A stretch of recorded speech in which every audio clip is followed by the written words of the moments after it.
Pero mga kalalakihan na nandito ngayon, nais ko kayong paalalahanan. Lalo na kayo na buhay pa ang inyong mga asawa.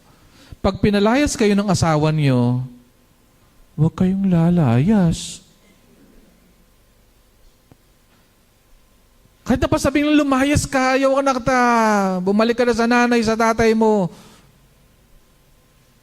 Huwag po kayong lalayas. Pwede kayong lumabas lang magpalamig, pero huwag kayong lalayas. Asawa niyo yun, hindi yung girlfriend na pwede kayong mag-break anytime.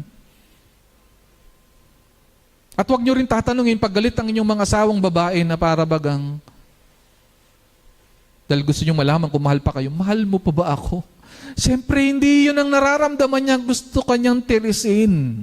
Gusto kanyang sakalin. Gusto kanyang tadtarin. Dahil sa galit niya sa'yo. So, huwag mong tatanungin kung mahal ka pa niya.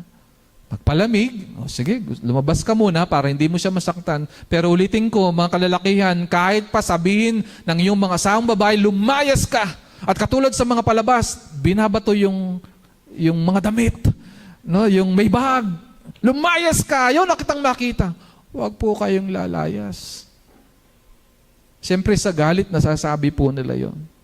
Kaya mga kababaihan, tandaan po ninyo, biblical submission means a wife chooses to respect and support her husband's leadership. Nagkakamali ang mga kalalakihan. Kaya kailangan nila ng tulong nyo. Kailangan namin ng tulong ninyo.